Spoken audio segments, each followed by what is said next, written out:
Pues muchas gracias de nueva cuenta por estar con nosotros otro ratito. Vamos a continuar donde nos quedamos el día de ayer, igualmente querido Robert, con todo el corazón. Este, Vamos a tratar de darle continuidad.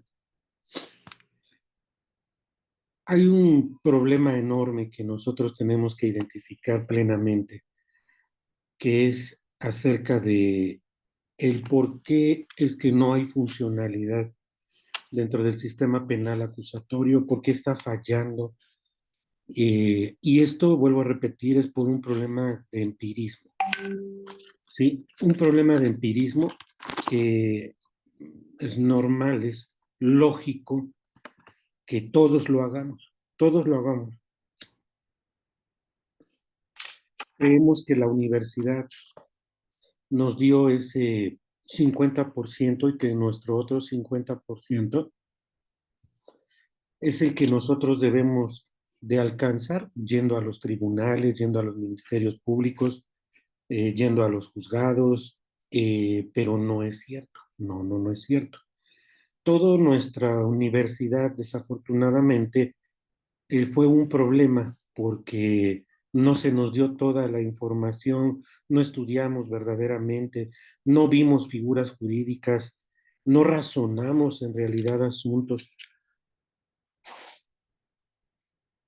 Y esto es lo que actualmente pues está dando un resultado. Todos creemos que al momento de llegar a las audiencias, ya como por arte de magia, vamos a tratar de hacer planteamientos, de resolver cosas, de hacer juicios, pero no. Esto verdaderamente es un problema muy grande. Vamos a quitarnos de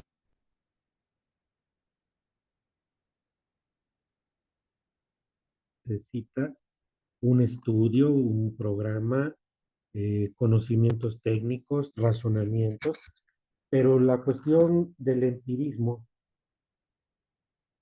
es lo que ha causado todo este gran problema. Platicamos ayer sobre la importancia de la teoría del caso. No sé si alguno de ustedes nos puede hacer el favor de manera resumida lo que entendió, qué importancia, por qué debe de hacerse, cómo se conforma. ¿Alguien quiere ayudarnos, de favor? En términos del 66, profe. Adelante, Kika, por favor. Bueno, yo entendí que pues la teoría fáctica es la narración que nosotros tenemos que hacer de la verdad, de una verdad que nosotros investigamos y que debemos de considerar un antes, un durante y un después para que podamos sostener la verdad y llegar siempre a la verdad. Me gusta eso, me gusta. Miriam, ¿tú qué fue lo que pudiste razonar del día de ayer?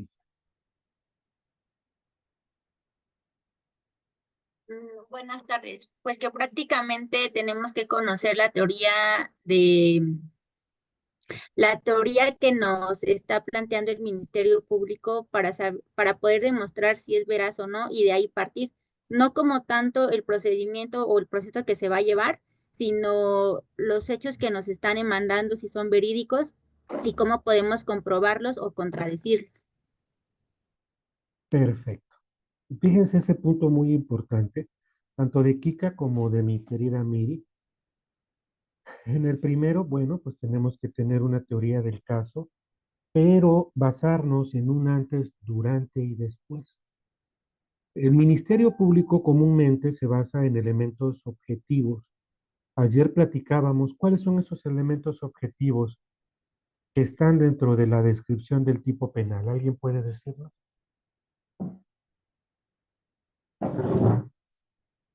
En términos del 67. Miguel, ¿no? Sí, maestros, son aquellos que podemos percibir a simple vista con los sentidos, a simple vista o con los sentidos. Perfecto. En palabras del maestro Díaz Aranda, los elementos objetivos descriptivos son aquellos que se perciben por nuestros sentidos. Son aquellos que nosotros podemos ver, oír, tocar, todo aquello que los sentidos pueden percibir son los elementos objetivos descriptivos que de alguna manera también han recibido el nombre de elementos núcleos, ¿sí? Que también han recibido el nombre de verbos rectores, que también se basan en una lógica formal. Estos conceptos deben ustedes entenderlos, deben de comprenderlos, porque cuando nosotros vemos o queremos nosotros hacer alguna argumentación jurídica, carecemos precisamente de estos argumentos, de qué nos está diciendo el tribunal, qué nos está diciendo el Ministerio Público, y esto es un problema que nosotros debemos de afrontar, desde luego, pero poco a poco. Debe de quedar tan entendido que sus propias palabras sean las que ilustren a todas las personas se les lleguen a acercar, que les lleguen a preguntar, oiga, licenciado, pero ¿por qué lo están vinculando? O, bueno, ¿por qué no lo dejan salir? Un ejemplo, vamos a manejar un ejemplo. Imagínense que ustedes tienen un ciber, imagínense que a lo mejor quien tiene el ciber es mi querido Kevin de Jamanil, pues tiene un ciber. Y de momento por ahí, pues alguien estuvo enviando fotografías de una menor que no tiene ropa, que está desnuda. No se le ve la carita, sí se le ven sus partecitas, ¿sí? Y los policías de investigación cibernética dicen, no, pues ¿sabes qué? Es de ese domicilio, cabrón, vámonos, ¿sí? Y entonces, pues él vive ahí con su abuelita, con su mamá, con su esposa, ¿sí? Y un hijo, perdón, una hija, y dicen, bueno, ¿quién se les hace más lógico que llevó a cabo todo eso? ¿La abuelita, la mamá, la hija o en este caso él? Y sobre todo, ¿qué delito viene a su mente? Pornografía infantil, ¿no? Podría parecernos la pornografía infantil. Entonces el Ministerio Público hace su investigación, se da cuenta que verdaderamente de ahí fluye esa información, tanto por el número que aparece dentro de la red, ¿sí? Eh, y a él van directamente, pues le inician una investigación, lo llevan ante el Ministerio Público, pero la recomendación del abogado, ¿cuál creen que va a ser? ¿Qué creen que les va a decir que hagan?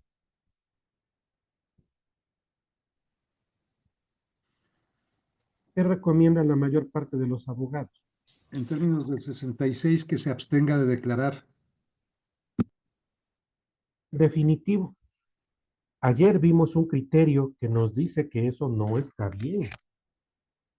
¿Qué criterio es el que vimos ayer? ¿Qué número tiene? Término del 66, 177, 945. El 177-945 que dice mi querido maestro Monroy nos dice que verdaderamente tenemos una carga de la prueba para, en este caso, demostrar nuestra inculpabilidad, ¿cierto o no? Ayer les hice una pregunta, ¿a quién le corresponde la carga de la prueba? Y muchos nos dicen, no, pues al órgano acusador. Pero si nos damos cuenta, la pregunta está totalmente incompleta. Porque si dijera yo a quién le corresponde la carga de la prueba para demostrar culpabilidad, lógico sería el Ministerio Público. Pero en este caso la pregunta es, podemos decir un poquito capciosa, al decirles, bueno, ¿a quién tiene la carga de la prueba? Lo que nosotros decimos, bueno, ministerio, acusadores, pero no es incompleta la pregunta, porque aquí es donde debemos de responder, oye, no, hay carga de la prueba, sí, hay una carga de la prueba para el Ministerio Público demostrar culpabilidad, pero para demostrar la defensa, en lo que descansa precisamente su planteamiento, puede ser un excluyente, podría ser que él no lo hizo, podría ser que el hecho nunca se suscitó, etcétera, etcétera. Pues hay que poner pruebas. Hay criterios de la Corte que señalan que no pueden sentenciarse a una persona por presunciones.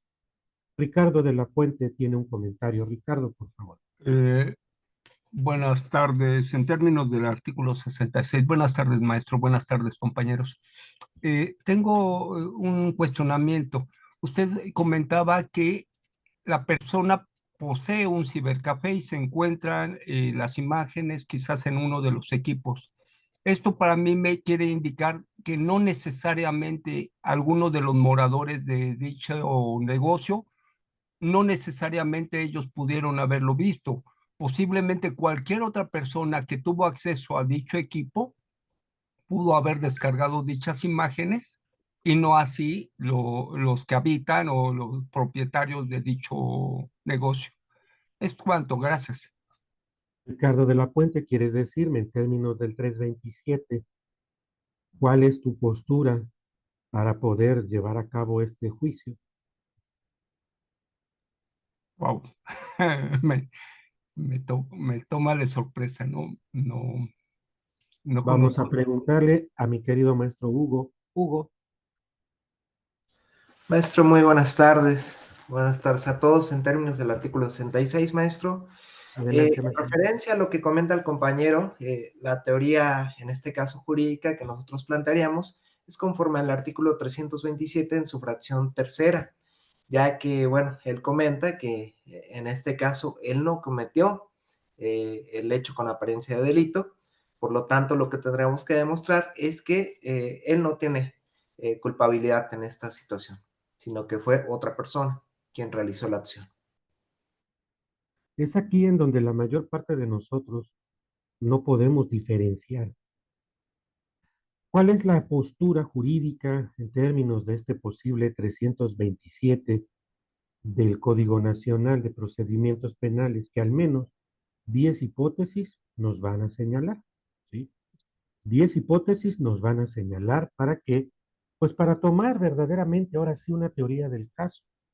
Imagínense que se presenta precisamente mi querido maestro Hugo, Huguito, y dice, oiga, ¿sabe qué? Es que quiero presentar el dicho de dos vecinos, quiero presentar el alta del ciber, quiero presentar, quiero solicitar una inspección de quienes viven en el domicilio.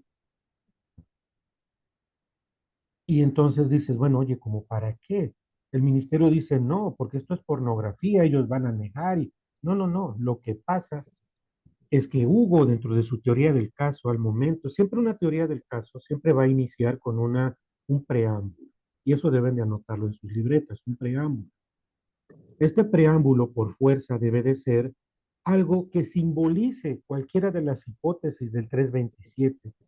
He escuchado durante años con mucho romanticismo que muchas personas hablan sobre algunas cuestiones de la autoridad implacable en contra de la gente humilde y la chingada. Y bueno, eso sí está bien como para una novela, eso está muy bien como para uno de los capítulos de La Rosa de Guadalupe, ¿sí? Pero no para lo jurídico. Aquí tenemos que tener esa exactitud.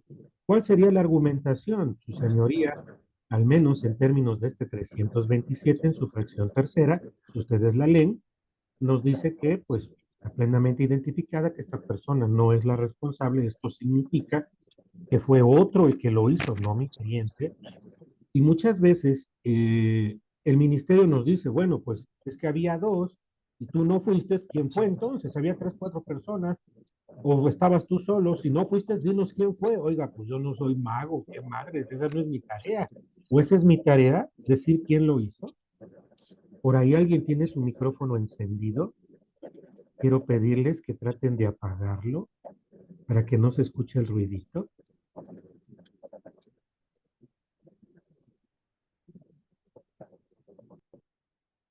Creo que era el del Xiaomi 2212. Eh, Vuelvo a repetir, ¿qué les decía yo? Era un chisme, era acerca de mi vida. El artículo 327 fracción tercera. Perfecto, gracias, Miri. El 327 fracción tercera tiene una íntima relación con el 20 inciso A en su fracción eh, primera, en los objetos del sistema por cuanto a lo que señala proteger al inocente.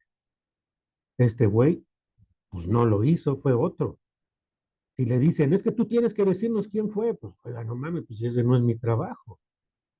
¿De quién es el trabajo de investigar en términos de nuestra Constitución, abogados? Del Ministerio Público. Ministerio Público y Policía. ¿En qué parte de la Constitución señala ello? Artículo 20. Términos del Esa- 66, Gloria Suárez dice el 20. Miguel Ramírez, el 21 constitucional, maestro. hay una pequeña discrepancia entre mi querida Gloria Suárez y Miguel Ramírez. Vamos a ver qué dice el 21 en su primer párrafo, por favor. Bueno, que está Términos casi. del Bueno, adelante, mi querido Miguel. Sí, maestro, nomás para darle lectura. Dice, artículo 21 de la Constitución, la investigación de los delitos corresponde al Ministerio Público, a las policías y a la Guardia Nacional en el ámbito de su competencia, las cuales actuarán bajo la conducción y mando de aquel en el ejercicio de esa función. ¿Es cuánto, maestro?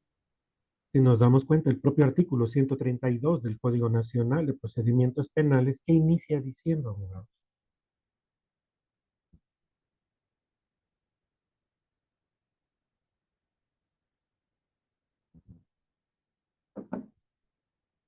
En términos del 66, maestro, Miri, gracias.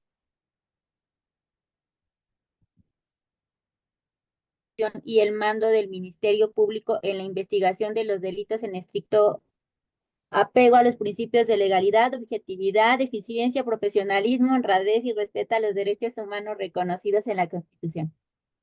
Lo mismo que señala el 214, ¿no, maestra Miriam?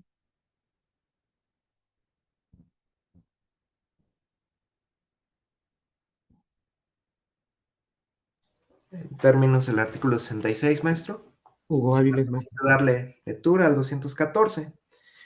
Principios que rigen a las autoridades de la investigación. Las autoridades encargadas de desarrollar la investigación de los delitos se regirán por los principios de legalidad, objetividad, eficiencia, profesionalismo, honradez, lealtad y respeto a los derechos humanos reconocidos en la Constitución y los tratados. ¿Es cuánto?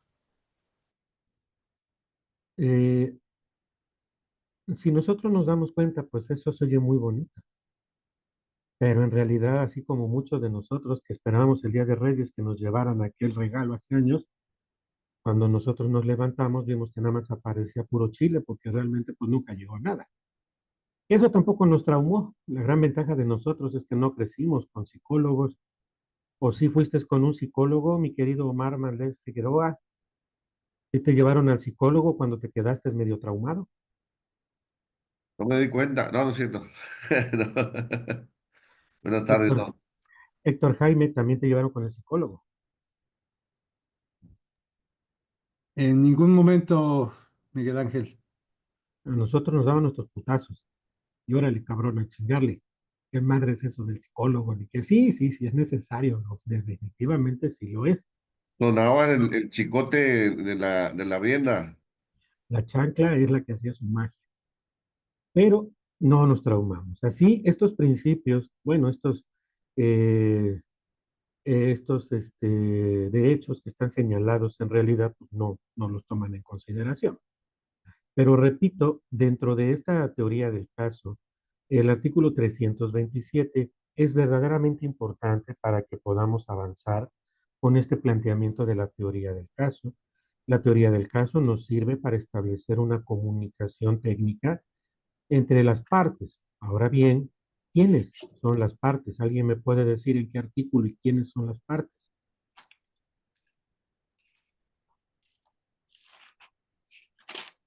En términos del 66, maestro. Por ahí alguien mencionó en términos de 66. ¿Quién fue? Sí, su servidor, maestro. Maestro Ángel Copado en la CDMX. Sí. Si no me recuerdo, maestro, es el artículo 105 del Código Nacional de Procedimientos Penales. Vamos a verificar, tal vez nos está queriendo engañar Ángel Copado, nos está queriendo engañar como la India María y Miguel cuando llegaron a la Ciudad de México con sus canastas, con su perico en su jaula y le taparon los ojos y preguntaron, adivina quién es. Y cuando ya le quitaron las manos de la madre ya no tenía nada, tal vez nos quiera engañar. Verifiquen el 105, por favor. En términos del 66, maestro. Por favor, maestra Miriam. Sujetos de procedimiento penal son sujetos del procedimiento penal los siguientes. Fracción 1, la víctima o ofendido. Fracción 2, el asesor jurídico. Fracción 3, el imputado. Fracción 4, el defensor. Fracción 5, el MP. Fracción 6, la policía. Fracción 7, el órgano jurisdiccional. La 8, la autoridad de supervisión de medidas cautelares y de la suspensión condicional del proceso. Estos son sujetos. Si tú lo checas de nuevo, en la parte de arriba dice sujetos, pero un poquito más adelante nos dice quiénes son partes. ¿Quiénes son partes, abogado? Términos del 66, maestro. Maestro Miguel Ramírez. Se encuentra en el artículo 105, último párrafo. Dice, los sujetos del procedimiento que tendrán la calidad de parte en los procedimientos previstos en este código son el imputado y su defensor, el Ministerio Público, la víctima u ofendido y su asesor jurídico. Correcto. Si nos damos cuenta, una cosa es ser sujetos del procedimiento y otra cosa es ser parte. Parte lo es, bueno, en este caso el Ministerio Público, también la víctima, su asesor jurídico, el imputado, su defensor, estos son partes. Son aquellos que van a tener el derecho directamente de poder promover dentro del tribunal. Entonces, desafortunadamente, desde el momento en que nosotros llevamos un caso, lo que hacemos comúnmente es el error de correr ante el Ministerio Público y ver las pruebas para ver de qué le acusan y tratar de pelear ello, que él no fue, que él no estaba ahí, que él dijo que era con la mano izquierda, el otro dijo con la mano derecha, el otro dijo que era como de unos 65 y el otro dijo que era como unos 68 o 70, uno dijo que era prieto, el otro dijo que era medio moreno, el otro dijo que llevaba una gorra roja y el otro dice que era guinda y el otro dice que era café. Ese es el problema de que muchos van a pasar en los interrogatorios, porque quieren tratar de demeritar a través de esto y a través de inconsistencias lograr el éxito de que el planteamiento del Ministerio Público no sea contundente, tratar de encontrar de alguna manera este desfasamiento en los dichos, pero esto no está bien, no, porque eso nada más es pelear pruebas contra pruebas, poner pruebas contra pruebas sobre una versión que ustedes ni siquiera han verificado si es verdad, ni siquiera saben si verdaderamente es verdad esto. Pero ayer platicábamos qué importancia, dijimos que hay dos puntos importantes para poder trabajar en esto, buscar qué, bajo qué. ¿Qué dijimos ayer? En términos del 66, maestro, si me permite el uso de la voz, Maestro Uriel, gracias. sería la verdad a través de la lógica, maestro.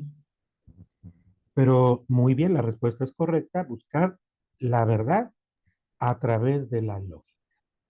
¿Sí? En términos del Sí, son- 76, Sí, por ahí quién es. Héctor Jaime, servidor. Dime, hermanito, dime, por favor. Sí, yo creo que es bien importante realizar una investigación con respecto a los hechos que se le imputan, en este caso, bueno, al acusado, al imputado, con la finalidad de posteriormente hacer un análisis con lo que cuenta la carpeta de investigación. Y digo esto porque en el caso que les comenté, inicialmente, en el momento en que yo me entrevisto con la persona, la esposa del detenido, me comenta su versión, le digo que hay que ir al lugar de los hechos, dónde estaba su esposo, en fin, hago un recorrido total de toda la zona, veo qué tiempos de desplazamiento había entre un lugar y otro, en fin, me entrevisto con los testigos, e inclusive con el testigo de estrella del Ministerio Público, el cual manifiesta que fue presionado para firmar una hoja ante el Ministerio Público. Obviamente esa hoja era en la entrevista, él no supo de qué se trataba, pero que no pretendía acudir a juicio por parte del Ministerio Público, sino por parte de la defensa, porque él estaba seguro de que había visto al acusado en otro lugar a la hora del deceso. Entonces, si nos convertimos en investigadores, podemos tener una visión diferente a la que el Ministerio Público nos va a presentar en su carpeta y eso nos va a permitir analizar con mucha cautela qué es lo que nos sirve y qué no nos sirve para poder utilizarlo en el momento correspondiente, que sería en la audiencia de juicio. Es cuanto. Perfecto. El problema, vuelvo a repetir, que es necesario que ustedes lo entiendan. Por muchos años que he tenido la oportunidad de poder apoyar y de... Bueno, quiero hacerles una pregunta. ¿Consideran que sé mucho o poquito? Mucho, Un muchote, montón, maestro. muchote. Mucho. Quiero, Mucho más. quiero decirles de dónde vino este poder. Imagínense que en su cerebro, en la parte de en medio, hay un cofre de tesoros, que son los conocimientos, pero en realidad no puedo llegar a ellos, salvo con una pala. Tenemos que escarbar. Gracias a esa pala, pues pude ir desenterrando todo esto hasta llegar al conocimiento. Pero ¿quién creen que simboliza esa pala? El estudio. Podría ser, pero no es la respuesta más. Hay 4 tipos de abogados exitosos, puedo decir. El que lo hace por dinero, el que lo hace por fama, el que lo hace por conocimiento y el que lo hace por humanidad. Puedo decir exitosos los 4 porque si ustedes los ven, dicen, oye, no, pues ese güey es muy bueno, lleva juicios, es acá, se mueve como pez en el agua. Está bien, está bien. Por dinero, pues yo le invierto a mi despacho, por dinero, pues me compro mis libros, por dinero, pues pago muchos diplomados o maestrías o lo que sea, está bien. ¿Por qué? Porque tengo yo al menos ese dinero, pero también sé que voy a recibir dinero, sé que voy a llevar asuntos, me va a enriquecer, no está mal. El segundo de ellos lo hace por fama. Oye, ¿a quién metieron a la cárcel? No, pues imagínense que llega su mamá y les dice, oye, ayuda a esta persona, pero ¿quién es? Pues es el Kevin. Kevin, sí, el hijo de doña Chonita, la que vende los tamales allí en la esquina. Y, ay, no, pues ese pendejo ni quien lo conozca, no. Mi madre. Ah, no, pero es que es nieto de Arturo Montiel. Sí saben quién fue Arturo Montiel, ¿verdad? Una persona muy, La ratota mayor. una persona muy, muy trabajadora. Exgobernador del Estado de México. Del famoso grupo Atracomulco. Ah, no, ahí sí, no, quítense. No, pues es que ese cabrón me va a hacer que me vean en la televisión y que puta, todo el mundo me quiera filmar y bueno, está bien, la fama, bueno, pues lo hiciste y estudiaste por eso y saliste por eso, bueno. El conocimiento también, porque hay gente que sí le gusta estudiar.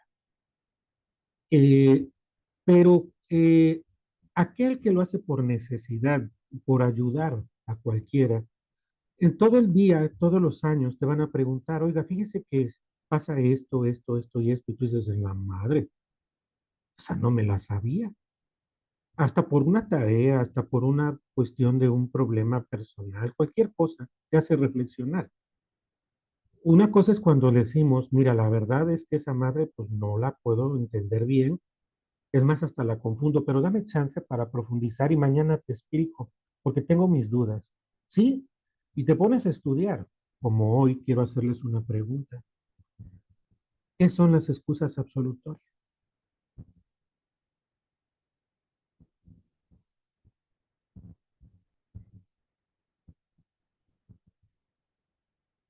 La misma cara puse yo cuando me dijeron lo mismo.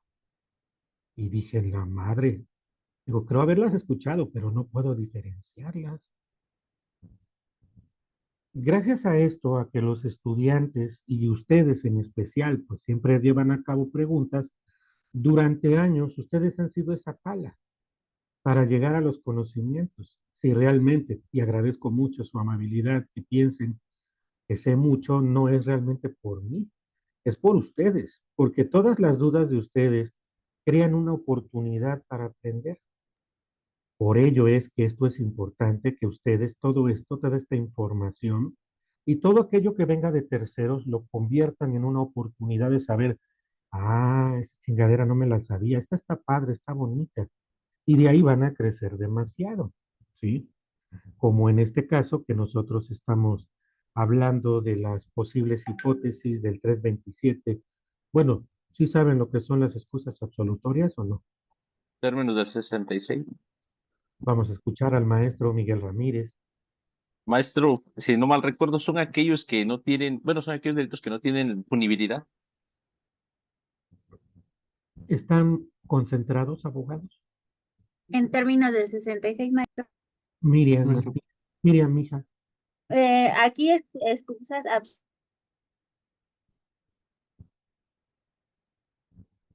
que no pueden ser revocadas, como las que ya se dijo y ya no hay nada más que se pueda hacer.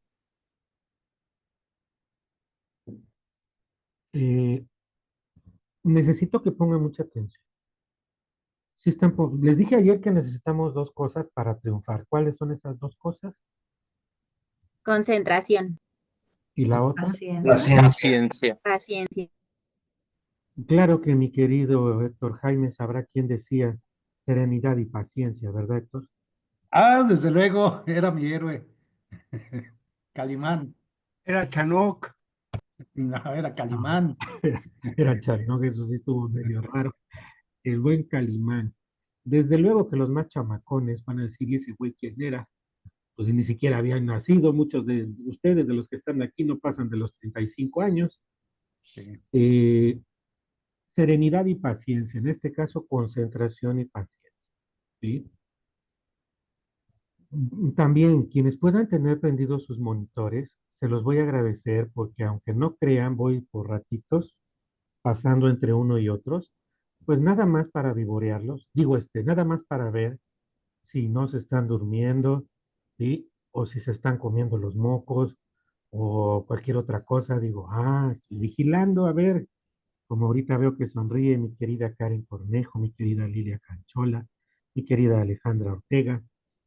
Más que nada para que vea yo que sí están poniendo atención, porque esto es delicado, muy delicado, que si nos concentramos en lo que uno está diciendo, dicen, pendejo, entonces es esa madre, es eso, fíjese.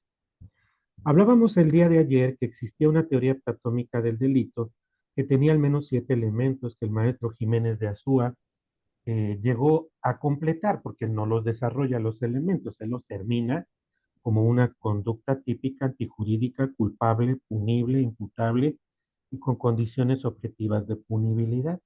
Voy a volver a repetirlos para que los anoten. Conducta típica, antijurídica,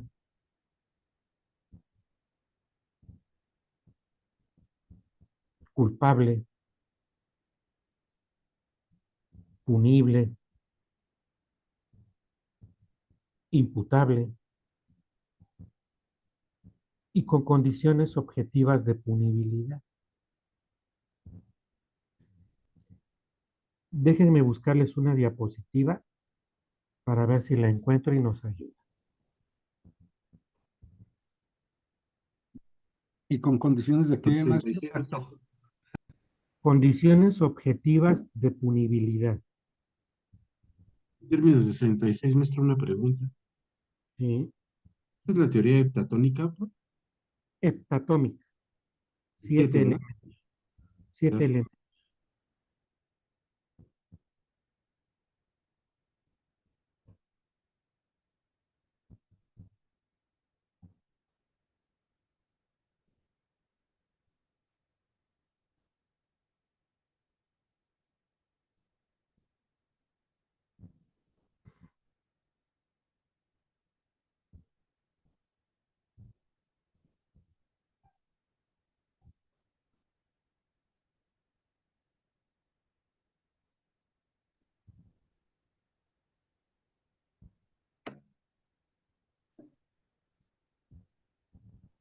En términos de 66, maestro, me encontré un criterio de la Corte, que es el registro digital 1652-59, donde explica la excluyente del delito y la excusa absolutoria y sus diferencias. No sé si sería bueno conocerla. Si nos haces el favor de darle lectura, pongan mucha atención a lo que dice Ángel Copado mientras. Registro digital 652-59, novena época. Tesis aislada. Excluyente del delito, la absolutoria, sus diferencias. La figura del excluyente del delito implica que no puede considerarse que existió un delito cuando se realicen ciertas conductas con el objetivo de proteger determinados bienes jurídicos, propios o ajenos, ante la inexistencia de la voluntad de delinquir o de alguno de los elementos que integran el tipo penal. Aunque se cometa alguna de las conductas típicas, mientras que la excusa absolutoria implica que existió una conducta típica, pero se excluye la aplicación de la pena establecida para ese delito. Es decir, las excusas absolutorias tienen como efecto la determinación de que sí existió la conducta típica, respectivo delito, sus elementos y la responsabilidad de la gente. Pero por determinadas razones, el legislador considera que no debe aplicarse la pena. Esto es, son causas que dejando subsistente el carácter delictivo de la conducta, hecho tipificado como delito, en la ley impide la aplicación de la pena. Así, las excusas absolutorias no revelan al sujeto activo de su responsabilidad, no relevan al sujeto activo de su responsabilidad en la comisión de la conducta, sino que determinan su imputabilidad. De lo anterior, se aprecia la diferencia existente entre una excusa absolutoria y la excluyente del delito, pues en la primera se considera que efectivamente se dio un delito y que existió un responsable, pero no se aplica pena alguna, mientras que en la segunda se estima que no se integra el delito y por tanto no existe responsable y mucho menos una pena. Esta diferencia no es puramente teórica y no tiene repercusiones en todo el sistema mediante el cual se persiguen los delitos y se llevan a cabo los procesos penales, pues cuando se trata de una excusa absolutoria puede llevarse todo un procedimiento que terminará con una declaratoria de imputabilidad del delito. De ahí que existe la posibilidad de que el titular del monopolio de la acción penal la ejerza y se consigne a los probables responsables y posteriormente, seguido el juicio, se les pueda considerar responsables del delito, aunque no se les aplique la pena. Permítame.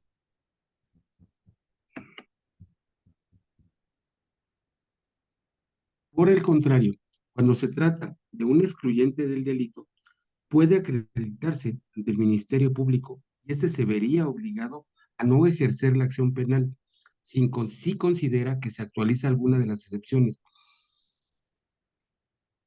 penal. De igual manera, el juez que advirtiera la actuación de alguno de los supuestos establecidos como excluyentes del delito tendría que absolver al procesado y no lo consideraría responsable, pues simplemente no existe delito para legislación penal. Es todo, maestro. Muy bien. ¿Qué podemos apreciar de lo que dice nuestro querido maestro Ángel Copado? ¿Alguien pudo percibir algo de lo que dijo Ángel Copado?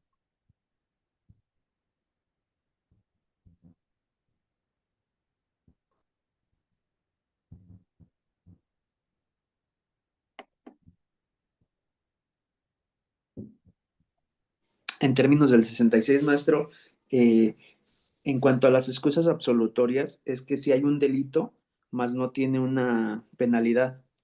Y la excluyente, eh, pues, no se le atribuye la responsabilidad al imputado. Mm.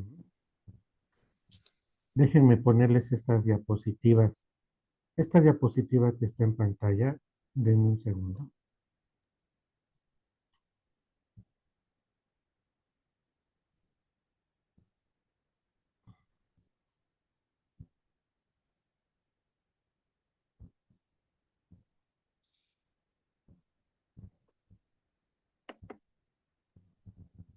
Con fundamento del 66, maestro.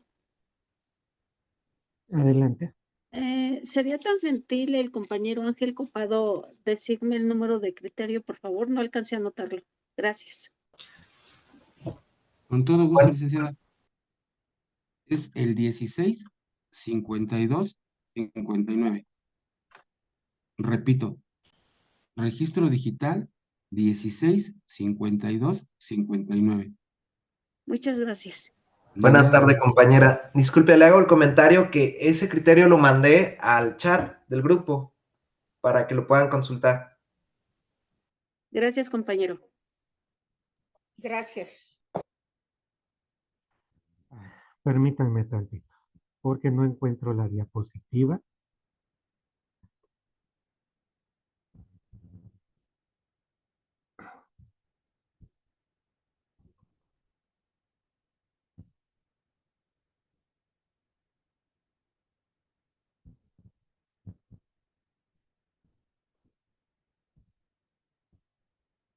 Bueno, voy a tratar de explicárselas y ahorita que la pueda yo encontrar, bueno, se las voy a enviar eh, en al grupo.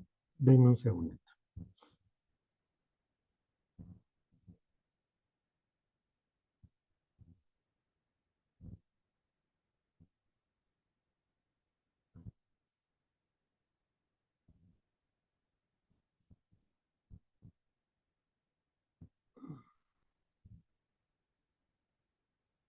Si se llega a ir una imagen pornográfica es que me hackearon, ¿eh? No vayan a pensar mal. Entonces, ¿fue al mismo cibercafé?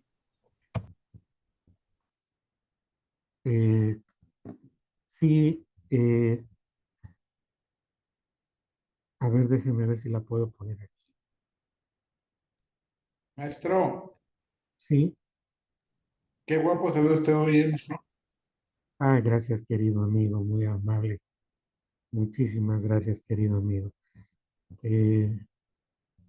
Nada más me hizo falta bañarme, pero dije, ya no creo que sea necesario. Dije, ya la aguantamos con ella.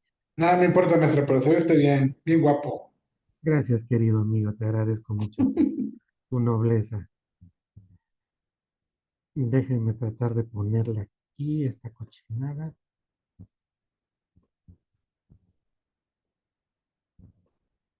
¿Sí recibieron la diapositiva? Sí, maestro. Sí, Sí, se la maestro. recibí. Ya estoy tratando de poder ponerla dentro de la computadora.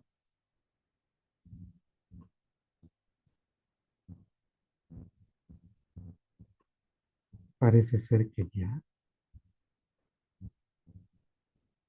¿Sí pueden ver la diapositiva que está en pantalla? Nos costó. Sí, maestro. Sí, se ve, maestro. Sí. Sí, se ve bien.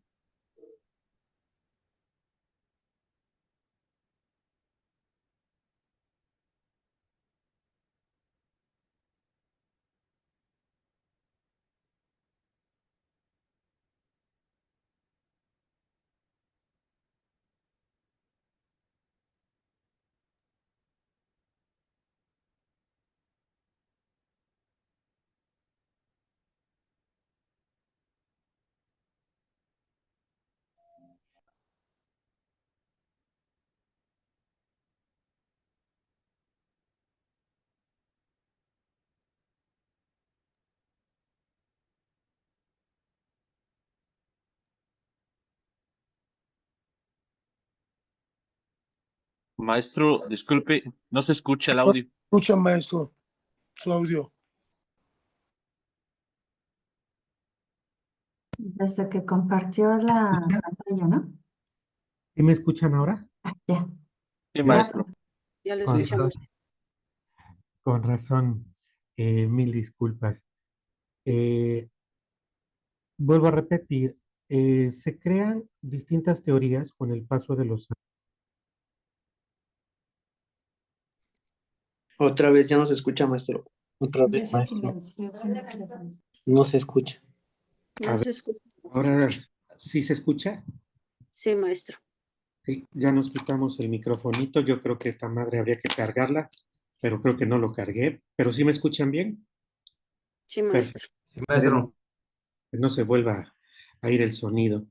Vuelvo a repetir, se inicia con una teoría atómica, bitómica, tritómica, 4, 5, 6, 7, ¿sí? Se desarrolló hasta 7 elementos. En cuanto dejen o escuchen que dejo de hablar, me dicen inmediatamente, ¿sale? Para que no vaya yo a seguirme derecho y a lo mejor yo estoy hable y hable y ya nadie me escucha. Se desarrollaron 7 elementos. Conducta típica, antijurídica, culpable, punible, imputable y con condiciones objetivas de punibilidad. Esto es lo que conocíamos o lo que teníamos entendido eran los elementos del delito. Pero después fue reduciéndose. Hoy tenemos una teoría tritómica, cuatritómica. ¿Qué tenemos hoy en nuestro sistema penal acusatorio, abogados? En términos del 66, tenemos una teoría triptómica, maestro. ¿Nos va a explicar, mi querido maestro Miguel, qué significa eso? Bueno, esto se reduce solamente a 3 elementos, que es una conducta típica, antijurídica y culpable. Quiero que vean en sus códigos penales donde vienen las excluyentes. Bueno, antes de eso, no abran sus códigos penales, no los abran. Quiero que me digan el número donde vienen las excluyentes en su estado.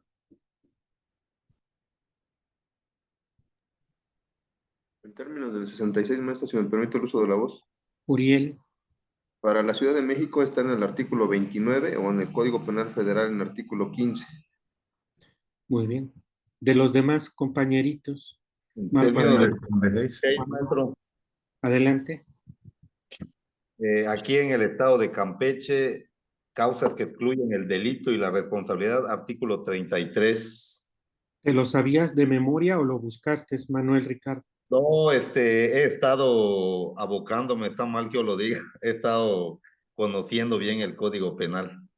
Muy He estado checándolo. Maestro, quiero, en cuanto a la teoría tritómica y la teoría tetratómica, voy a enunciar la teoría tetratómica, es la que tiene 4 elementos, la conducta típica, antijurídica y culpable. He escuchado que algunos manejan la teoría tritómica, la que tiene 3 elementos, ¿verdad? Tri de 3, pero porque algunos dicen que la conducta típica, la conducta la tipicidad como que se fusiona con la conducta. Y conducta típica, que sería uno solo, antijurídica y culpable.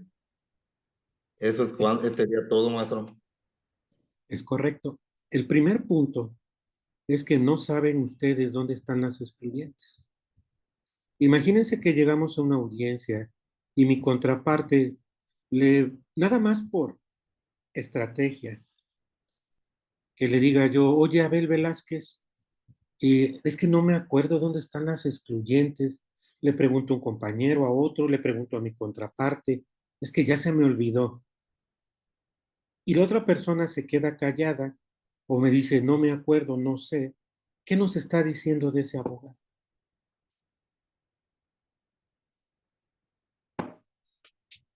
Pues que no sabría si su defendido está en alguno de los supuestos, ¿no? Excluyentes. En primera ni siquiera sabría dónde están. Y eso, pues imagínense, eso está muy jodido. Quiero que me prometan que la próxima vez lo van a buscar y me van a decir, está en el 16 de Jalisco, está en el 31 de Chiapas, está en el 22 de Oaxaca, donde estén las excluyentes. Si me lo prometen o no, sin tener que ver. Ese número van a agarrar un plumón, se lo van a poner aquí en el brazo, con este root, con ese que no se borra, y si no, de preferencia aquí en la frente, cuando vaya Miriam a comprar el pan, le van a decir, oiga, licenciada, ¿por qué trae usted ese número? Es para que no se me olvide. Y así hasta que se borre, si es que, como yo, que no nos gusta bañarnos, bueno, pues va a pasar mucho tiempo ahí. Pero ¿nos va a servir a recordarlo o no? ¿Por qué? Porque esto nos habla si el abogado realmente es un teórico que sabe cómo aplicar verdaderamente excluyentes de incriminación y cómo ni siquiera sabe dónde están. Si yo ahorita les pregunto, levanten la mano los que no sabían dónde está, Al menos de los hoy 60 que estamos, ¿cuántos creen ustedes que nos dirían yo no sabía dónde está? ¿Cuántos creen que de los 60? Hagamos la prueba. A ver, levanten la mano los que no sabían en qué número estaba. Entre los 66, yo no sabía que estaba entre los primeros 17 artículos, pero no, está en el 23, en Baja California. Muy bien. Es casi común que casi el 70 o el 80%, si no es que hasta el 90%, no sepan dónde está. Pero esto no se les puede recriminar. ¿Por qué? Porque en realidad esto, pues no fue un examen como tal en la universidad, o tal vez fue algo de memoria, pero esto habla demasiado de una persona que en realidad sí está estudiando, sí está leyendo, sí comprende. Ahora, búsquenlo y una vez que lo hayan encontrado, se darán cuenta que en algunos casos nos menciona 3, en algunos casos nos menciona 4 y en algunos casos ni siquiera nos menciona 1, 2, 3 y 4, nos menciona todos de corrido. Si ustedes checan el Código Penal Federal, están todos, pero no nos dice comúnmente fracción primera, 2, 3, 4, 5. A veces se desarrollan hasta la 9, la 10, la 11, pero busquen en sus estados. En algunos nos dice fracción primera, conducta; fracción segunda, típica; la fracción tercera, antijurídica; y por último, culpable. Muchos inclusive han referido que es una conducta típica, antijurídica, culpable y punible. Levanten la mano los que han escuchado y así lo mencionan como conducta típica, antijurídica, culpable y punible. Maestro, en términos del 66, aquí en mi estado, en Aguascalientes, sí maneja en el artículo 11, en los elementos del delito, los 4 que son conducta, la tipicidad, la antijuridicidad y la culpabilidad. Pero entonces, ¿cuál se tomaría como base, siendo que en el Código Nacional es la triatómica? Si nos damos cuenta precisamente por los transitorios de nuestro Código Nacional, dice que tenemos que abocarnos los estados a lo que el Código Nacional señala. Y si nos damos cuenta, el 405 solamente tiene 3 fracciones y dentro de ellas, en la primera, está incluida la conducta. Como bien nos decía nuestro querido maestro Coyó, ahí es donde precisamente se quedó la conducta. Y varios criterios de la Corte nos dicen conducta típica como un solo elemento, antijurídica la segunda y la tercera es culpable. Si nosotros vemos dentro de las causas de atipicidad, ¿sí? Dentro de las causas de atipicidad son 5, las cuales son, pues, esta ausencia de voluntad o de conducta, la falta de alguno de los elementos del tipo penal, el error de tipo vencible, el error de tipo invencible, y también tenemos el consentimiento de la víctima sobre el bien jurídico disponible. ¿Es cierto lo que les estoy diciendo o no es cierto? Léanlo, verifíquenlo, corrobórenlo. ¿Por qué? Porque muchas veces dicen, sí, sí, maestro, pero nunca los ven. ¿Sí los tienen a la mano o no? ¿Sí los están leyendo? Sí, Ahí se maestro. encuentran los primeros son estos de lo que es la tipicidad. ¿Sí? La tipicidad es lo contrario. Si nos damos cuenta en las causas de antijuricidad, también nosotros encontramos 5. ¿Cuáles son? Por ejemplo, señala al consentimiento presunto, la legítima defensa, el estado de necesidad justificante, el cumplimiento de un deber y el ejercicio de un derecho, ¿cierto o no? Y por último, 4 de ellos en causas de inculpabilidad. La inculpabilidad, ¿sí?, nos dice que existe el error de prohibición, nos habla también de la inculpabilidad, en este caso, la inimputabilidad, perdón. También nos señala la no exigibilidad de otra conducta. ¿Cuál nos falta? El estado de necesidad, disculpen. 5, 5 y 4 son 14, ¿cierto o no?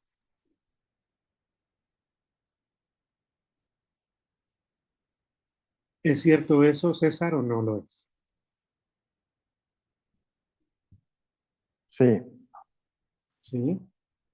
¿Sí lo están siguiendo, compañeritos? Quetzali, ¿es cierto eso o no es cierto eso, Quetzali?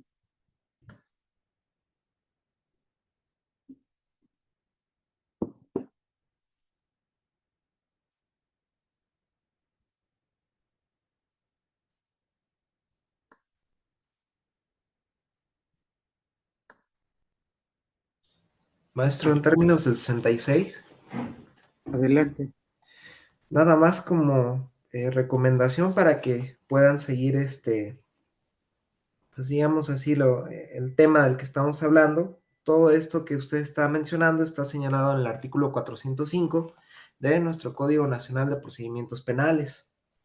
Para los compañeros nuevos, igual para que se les facilite ver cuáles son las causas de atipicidad, las causas de justificación y las de inculpabilidad. Es cuanto, maestro. Gracias, querido maestro Hugo. Regresando a la diapositiva, ¿sí? Pongan mucha atención. Si nos damos cuenta, se desarrollaron hasta 7 elementos. Si ustedes ven, hay 3 de color verde en la parte de abajo, 2 en color amarillo, 1 en color rojo. ¿Cierto o no? ¿Cuáles son las que están señaladas en color verde? ¿Alguien quiere decirnos? En términos del 76, maestro. Adelante, por favor. Tipicidad, conducta, condiciones objetivas de punibilidad. Perfecto. Posteriormente viene la antijuricidad solita. Y por último dice culpable o culpabilidad y abajo está la inimputabilidad. Si ustedes los cuentan, ¿cuántos son? 7. Cuéntenlos, ¿cuántos son los que están ahí? 6. 6.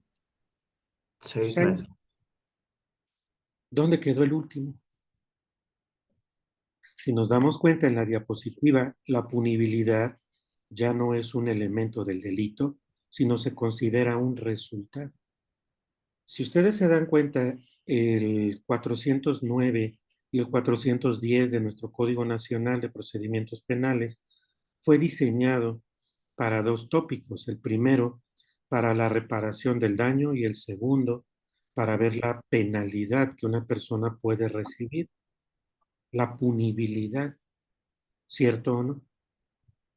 Por ello es que cuando se llevan estos juicios y nosotros llegamos al momento de una sentencia, el juez al menos debe de verificar lo que el 406 en su último párrafo señala. ¿Qué dice el 406? Términos del 66. En toda sentencia condenatoria se argumentará por qué el sentenciado no está favorecido por ninguna de las causas de atipicidad, justificación o inculpabilidad. Igualmente, se hará referencia a las agravantes o atenuantes que hayan concurrido y a la clase del concurso de delitos si fuera el caso. Si se dan cuenta, menciona solo 3. Atipicidad, antijuricidad e inculpabilidad. Pero dentro de estos 3, si nosotros vemos la diapositiva, ahí están ya otros 3 incluidos. Si nosotros nos damos cuenta, en tipicidad ya está la conducta o ausencia de voluntad o de conducta, están las condiciones objetivas de punibilidad, ahí ya encontramos 3 al menos, la antijuricidad queda sola, y por cuanto a la inculpabilidad, ahí quedó la inimputabilidad, la conducta típica antijurídica, culpable, imputable, con condiciones objetivas de punibilidad. Pero ¿dónde quedó la punibilidad? La punibilidad quedó fuera. Entonces, para una sentencia, el juez debe de verificar que no exista una causa de atipicidad, antijuricidad o una causa de inculpabilidad. Aunque solo menciona 3, sabemos que hay otras 3 que están intercaladas, pero la punibilidad ya no se menciona. La punibilidad fue diseñada para que en términos del 409 y el 410 veamos qué pena se le va a poner. ¿Sí?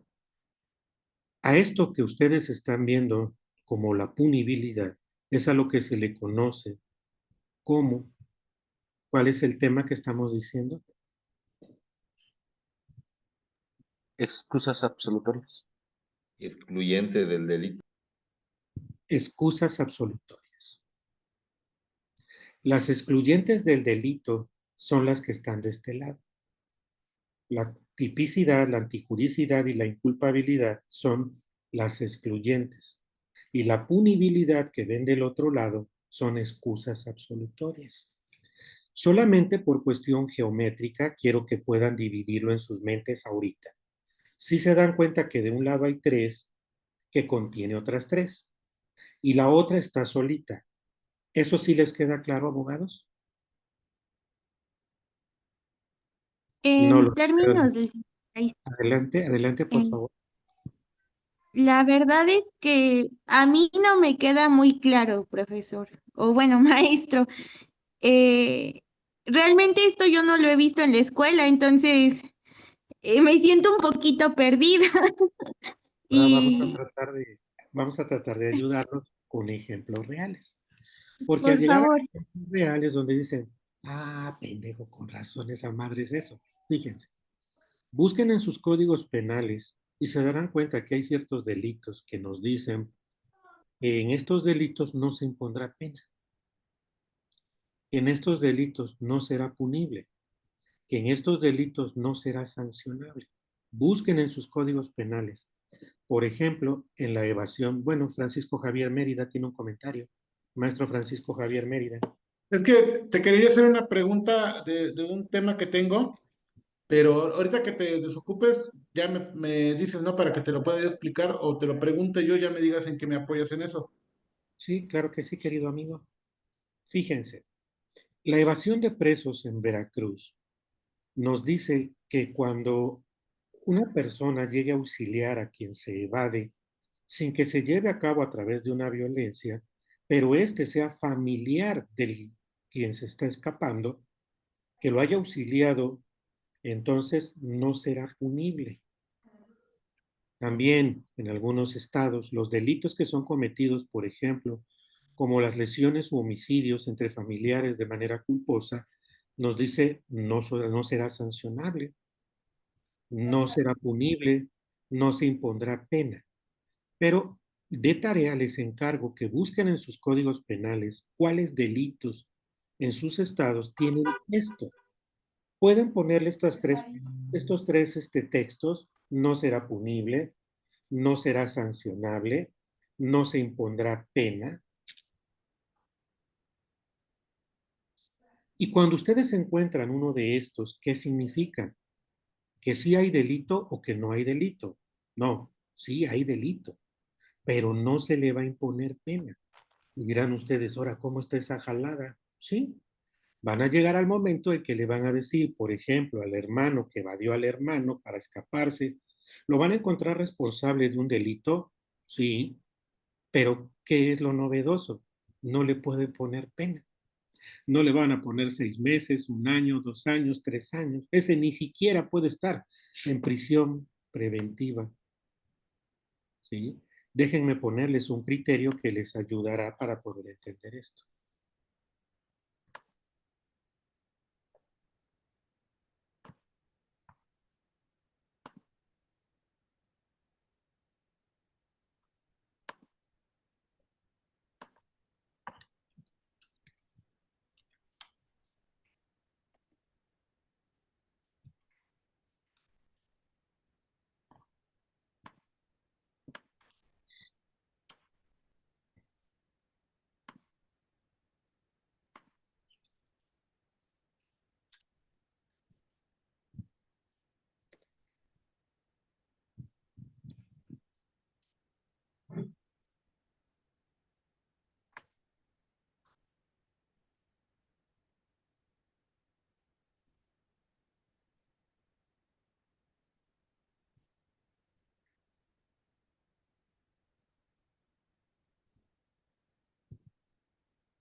¿Alguien quisiera hacerme el favor de darle lectura al criterio que ven en pantalla, si son tan amables? A ver, ¿alguien más, aparte de Ángel Copado, nos quería ayudar? Maestro Francisco Javier Mérida, por favor. Dice, excusa absolutoria. Prevista en el artículo 248 del Código Penal para el Distrito Federal, aplicable para la Ciudad de México, en acatamiento al principio de exacta aplicación de la ley. Si se actualizan los supuestos de aquella, el juez debe de hacerla valer desde el auto de vinculación a proceso y decretar la libertad del imputado y no hasta la sentencia definitiva. El precepto mencionado prevé la figura de la excusa absolutoria, respecto de la cual el legislador consideró innecesario imponer alguna sanción al sujeto activo por la comisión de los ilícitos que el propio numeral establece, siempre que se cumplan los requisitos correspondientes entre ellos, que el inculpado sea primo delincuente. Ahora bien, de actualizarse los supuestos establecidos en el artículo 248 señalado, es imperativo para el juez responsable, en acatamiento al principio de exacta aplicación de la ley, hacer valer la excusa absolutoria desde el auto de vinculación a proceso y con base en ella decretar la libertad del imputado, y no hasta el dictado de la sentencia definitiva, a efecto de privilegiar el derecho que todo ciudadano tiene un acceso real, completo y efectivo a la administración de justicia, de conformidad con el artículo 17 de la Constitución Política de los Estados Unidos Mexicanos, pues uno de los objetivos principales de la reforma constitucional en materia penal consiste en despresurizar el sistema judicial. Por ello, no debe de esperar hasta dictar la sentencia. Es cuanto, maestro. Perfecto. Este criterio fue emitido por los tribunales colegiados de circuito en 2017 con el número de registro 201-3611, pero nos habla sobre esto de las excusas absolutorias. Dice, el precepto mencionado, el legislador consideró innecesario imponer sanción alguna al sujeto activo por la comisión de los ilícitos que el propio numeral establece, siempre que se cumplan los requisitos correspondientes, entre ellos que el inculpado sea primo delincuente. Esto así lo señala el Código de la Ciudad de México. Ahora bien, de actualizarse los supuestos establecidos en el 248 señalado, es imperativo que el juez de control, el juez responsable en acatamiento al principio de exacta aplicación de la ley, haga valer la excusa absolutoria desde el auto de vinculación a proceso y con base a ella decretar la libertad del imputado y no hasta el dictado de la sentencia. ¿Qué significa? No significa que ya lo esté absolviendo, no significa que sea inocente, no. Puede seguirse el juicio, podría ser responsable, pero hasta el final van a decir si fue responsable, pero, oiga, ¿qué pena le vamos a poner? Pues es que el código dice que no se le va a imponer pena. A ver, oye, sí es cierto, dice que no será sancionable, no será punible, no se le impondrá pena. Entonces, ¿qué onda? Pues sí, va a aparecer como responsable, pero no le van a poner pena. Lo que antes la punibilidad era uno de los elementos del delito, cuando eran 7, hoy la punibilidad la quitaron. La punibilidad sirve para las penas, para ver cuántos años le van a poner de pena, pero ya no es un elemento del delito. Si, por ejemplo, alguien les dice, oye, la excusa absolutoria es una excluyente, no. Tal vez en el pasado podríase pensar que como formaba parte de los 7 elementos del delito, bueno, pero hoy no. La punibilidad no es una excluyente del delito, se le llama excusa absolutoria y lo único que significa es que por un pinche delito, si el código nos dice por este no se impondrá pena, no se le puede poner sanción, no significa que lo absuelvan, se va a seguir todo el juicio y cuando lo sentencien como culpable, no le van a poner ninguna pena. La punibilidad es aquello que van a graduar para ver cuántos años le van a poner, ¿sí? Por eso el 409 y el 410 fue diseñado para eso. Si se dan cuenta, el 335 del Código Nacional tiene 3 tipos de pruebas. Pruebas para responsabilidad, pruebas para reparación del daño y pruebas para la penalidad. En este caso, la punibilidad. Si más o menos se entendieron, desde luego que a la primera esto no se entiende al 100%. Podríamos decir, yo le calculo un 50, un 40, un 30 y dicen, no, no me queda, se vuelve a explicar. El chiste es que todos me entiendan. Hay una duda, una intervención de mi querida Miriam y de Julián. Primero Miriam. Gracias, maestro. En términos de 66, como ejemplo sería en mi Código Penal el 293, nos marca que no será punible el delito de robo cuando sin emplear la violencia alguien se apodera por una sola vez de los objetos estrictamente indispensables para satisfacer sus necesidades personales o familiares del momento. Perfecto. Tal vez cuando, es que ponen mucho a disposición a los que hay muchas que ponen a disposición por robo de una leche, de un papel higiénico del Bodega Aurrerá, lo retienen las 36 horas, 48 máximo, y pues ya se van. Ni siquiera los llevan a control. Que de hecho eso no se puede hacer, tiene que ponerlo a disposición del Ministerio Público, salvo que el código lo señale así. En algún momento en el No, pasado, perdón. después, O sea, sí los ponen a disposición del MP, pero no los ponen a disposición del juez de control. lo que pasa es que en el pasado algunos códigos señalaban que si había un arreglo antes de que llegaran al Ministerio Público, lo soltaban siempre que existieran algunas disposiciones comunes en el patrimonio, como lo que hoy mencionas. Eso casi lo quitaron de los códigos, pero hoy, como nos dice Miriam, ese es un muy buen ejemplo. Imagínense esa persona que robó por primera vez y que son artículos que son, podemos decir, de aquellos que llevan, nos dice no se impondrá pena. Entonces, ¿qué va a hacer Miriam?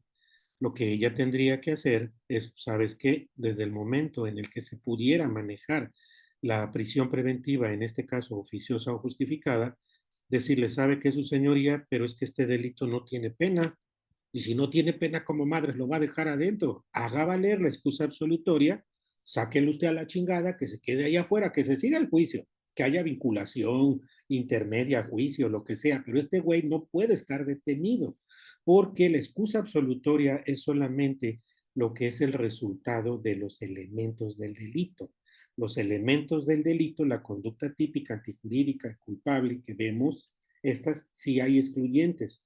5 en atipicidad, 5 en causas de antijuricidad y 4 en causas de inculpabilidad. Esas sí son excluyentes, pero la excusa absolutoria no es una excluyente.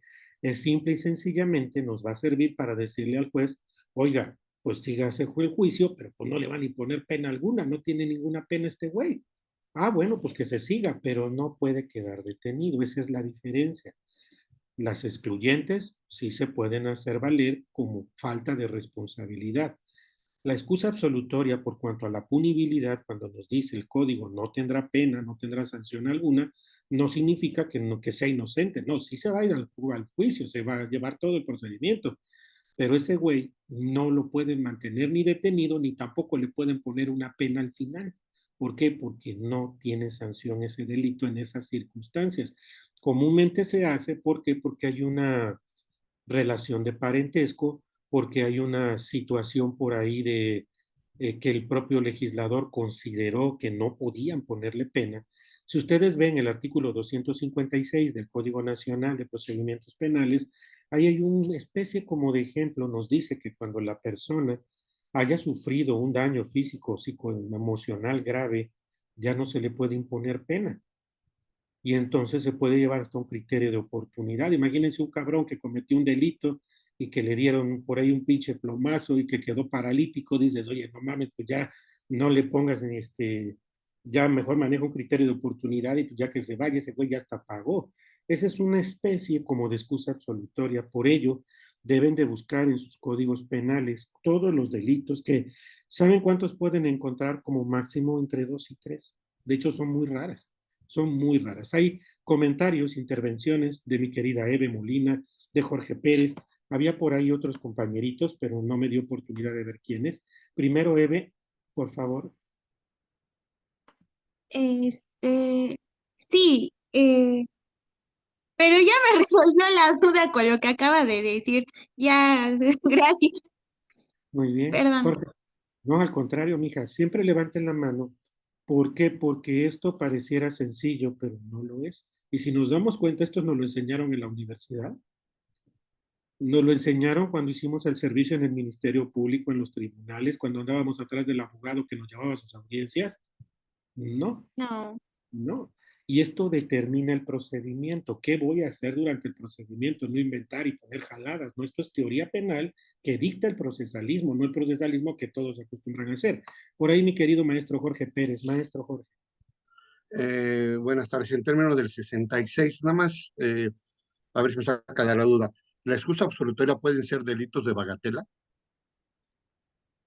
No propiamente, porque Bueno, en general podríamos decir que sí, pero son dos figuras jurídicas que son autónomas totalmente. Los delitos de bagatela señalados en el 256 en su última fracción nos dice que pues no tiene caso que se dé persecución a la acción penal, pues porque de verdad es una jalada. El maestro Hidalgo Murillo, juez de Costa Rica por más de 25 años, cuando él estaba allá, muchos jueces llegaban y les decían a los ministerios públicos, oiga, es que mire, tenemos este caso, es que se robó una gallina, es que le dio una bufetada, es que se chingó esto, y dice, no, no, no, no, no, no le quites tiempo al tribunal con esas mamadas, ¿no? Dice, llévate por ahí tu pinche asunto pedorro y allá resuélvelo, aquí no le vengas a quitar a tiempo al tribunal. Estos son delitos de bagatela, delitos que tú dices, no mames, hasta tiene una penalidad alternativa o tiene una pinche penalidad baja o ni siquiera tienen una sanción privativa de libertad.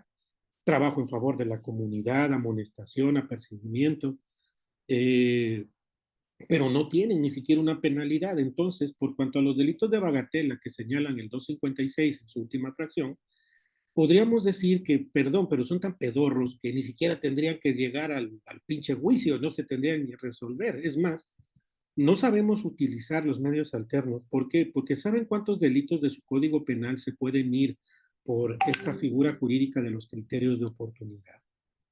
Más del 50% y en algunos estados más del 70%. Por todas las variantes del 256. Los delitos de bagatela, podemos decir, pues son delitos tan pedorros que podríamos asimilarlo como en este caso una excusa absolutoria, pero no llega a ese grado.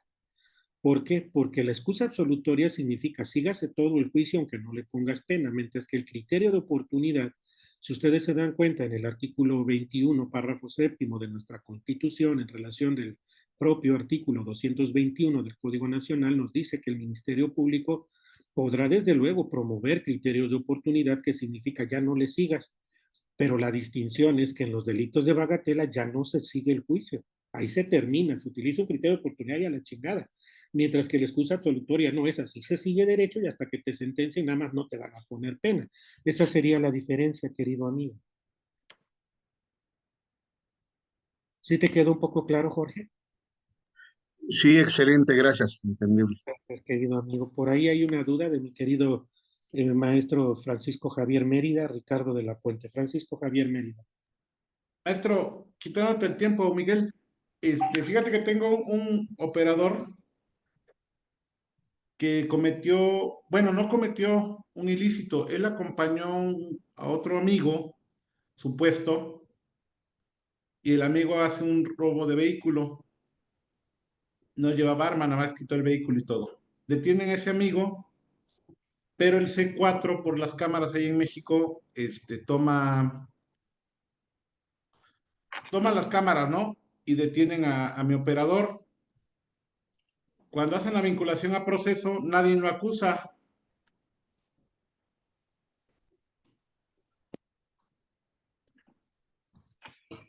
Pero dice el C4, o levantaron la denuncia la levantó el C4. Cuando hacen la vinculación a proceso, te digo, nadie lo acusa. Y en la etapa inicial del procedimiento, el juez no le otorga fianza porque él había mentido. Entonces dictaminó el juez que no era una persona apta o verídica para solicitar la fianza. ¿Qué procede ahí? Lo que pasa es que el propio planteamiento tiene varios encuadramientos. El primero, si ustedes checan el artículo 149 en su primer párrafo del Código Nacional, ¿qué dice?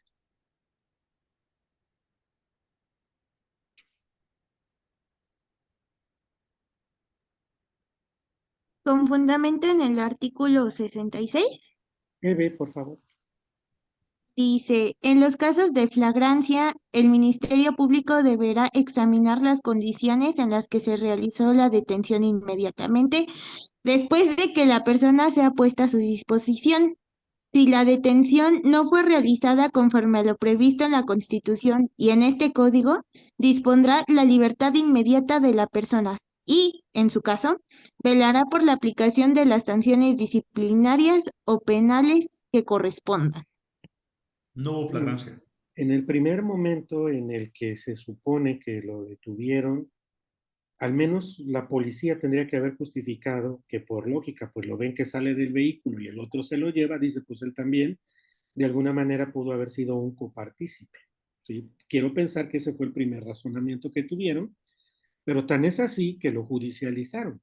Tan es así que se dio tal vez un control de detención o se giró una orden de aprehensión.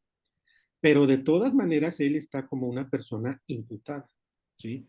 Porque no podrían vincularlo si no es imputado. Si nos damos cuenta, el artículo 316 nos dice, después de su fracción cuarta, que la vinculación a proceso se va a dictar por aquello que fue materia de la imputación. Y por lógica, debieron haberle imputado como partícipe del delito.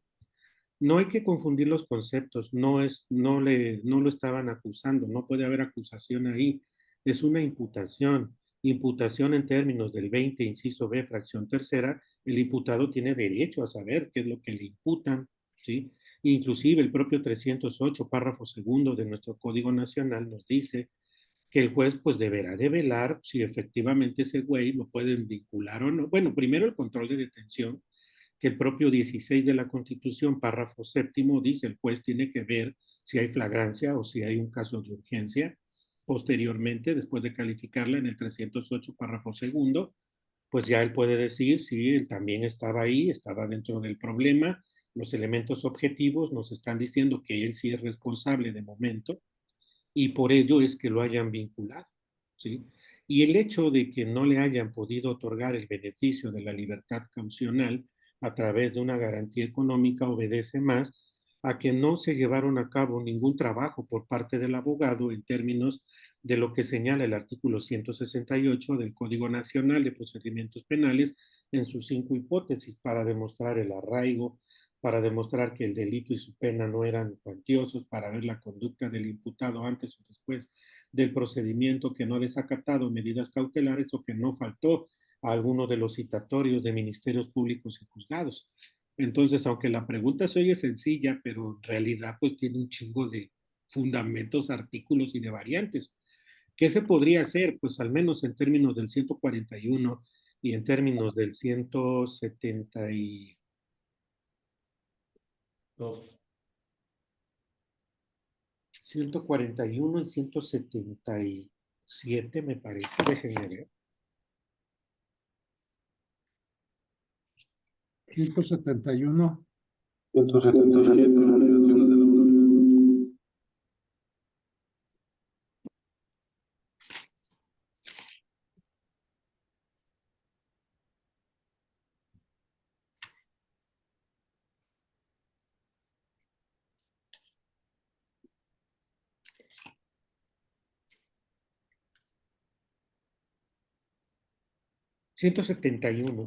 El 141 y el 171, para efectos de poder presentar todos aquellos datos o medios de prueba para que pudieran darle el beneficio de la libertad, porque no es una prisión preventiva. Bueno, si fuera que sí se robó un carro bajo los supuestos de que es un vehículo que transporta cosas en carretera, pues sería un delito de prisión preventiva oficiosa, pero si fuera un carro particular, hablaríamos de que no es un delito de prisión preventiva oficiosa, sería un delito de prisión preventiva justificada y poder ver todo lo relacionado en términos del 168, incluso desde que estaba detenido en las 48 horas, debió haber hecho valer el 140 del Código Nacional para obtener su libertad. Entonces, honestamente, pues no se hizo nada de eso técnicamente, y pues por eso le ponen en la madre, por eso lo dejan detenido, por eso lo vinculan, pero al menos una revisión de medida cautelar en dado caso que no se trate de alguna hipótesis del 19 constitucional, párrafo segundo, y en este caso del 167, ver si la forma de poder combatir la prisión preventiva justificada le pueda ayudar a salir. Y si no, pues al menos se debió haber hecho algo en la vinculación a proceso para que en términos al menos del 314, párrafo tercero, demostrar que ese güey no tenía responsabilidad. Está un delito si hay un delito, pero él no fue. Lo que de nueva cuenta nos llevaría al 327 en su fracción tercera. Que desde luego, si yo se los digo así, siendo honestos, les costará un poco de trabajo entender todo esto, ¿cierto o no? ¿Sí cuesta trabajo, Gloria? ¿Sí cuesta un poco, hija? Sí. Un poco, maestro, un poco. Pero esto con el paso del tiempo, porque ¿se acuerdan que les dije que tenemos que tener concentración y paciencia? ¿Por qué? Porque muchos abandonan esto. Muchos abandonan esto. ¿Sí? Muchos dicen, no, chingue su madre, pinche maestro Miguel, no le entendemos ni madres. Hubo por ahí un maestro que a una de mis queridas alumnas que adoro, le dijo, no, tú ni entres a sus clases porque no se le entiende ni madres. Dice, es más, tú ni vas a comprender. Y al contrario, fue la que más terminó comprendiendo esto. Entonces necesitamos paciencia. Todo esto que les estoy diciendo son muchos temas, pero todos estos temas tienen profundidad. Yo sé que han asistido muchos a muchas maestrías, diplomados, especialidades. No está mal, al contrario, está muy bien que nosotros nos acerquemos a eso. Pero nada mejor que entenderlos a nivel de cancha. A nivel de cancha dices, ah, entonces esta madre es esto, ah, entonces este artículo es para esto, ah, entonces, y ahí es donde fluye la argumentación jurídica. Por ello les pedimos, les suplicamos más bien, no se desesperen, aunque lo vean un poco difícil, el compromiso al menos es primero que entiendan las teorías penales, el segundo el procesalismo, que es todo ese pinche articulado que van a necesitar, pero con principios constitucionales, y el último pues ya es ese eslabonamiento entre las pruebas y las características probatorias para llegar a juicios que sean correctos. Imagínense esto, pues si no lo aprendimos nosotros en años, como madre lo vamos a aprender en 3 días, solamente que fueran una desgraciada máquina y que pues, todo lo fueran guardando, pero no mames, esto no se hace así, somos humanos y tenemos debilidades. Y sobre todo, no tenemos esa pinche capacidad de recordar todo. Bueno, hay algunos que sí, porque yo los he escuchado, al menos como nuestra querida Dianita Lisbeth, que hoy no nos hace el favor, no nos puede acompañar, pero si ustedes la escuchan próximamente se darán cuenta que casi recita todo lo que yo digo, lo recita casi igual, porque tiene una de esas memorias que son tipo fotográficas, que uno dice algo y puta madre se le queda. Y a mí, puta madre, me ha costado años esto, llevo más de 28 años leyendo esta madre y todavía me confundo. Pues ahora imagínense cualquiera de nosotros, pues es normal, por eso les pido paciencia, ¿sí? Estamos tratando. Maestro. Y adelante hay 3 dudas. Primero, Ricardo de la Puente, Polito y Ángel Copado. No sé si me permitan que ellos también se expresen y después vamos con el último que quiere hacer una pregunta. Ricardo de la Puente, por favor. Gracias. En términos del artículo 66, por favor, nada más tengo una duda.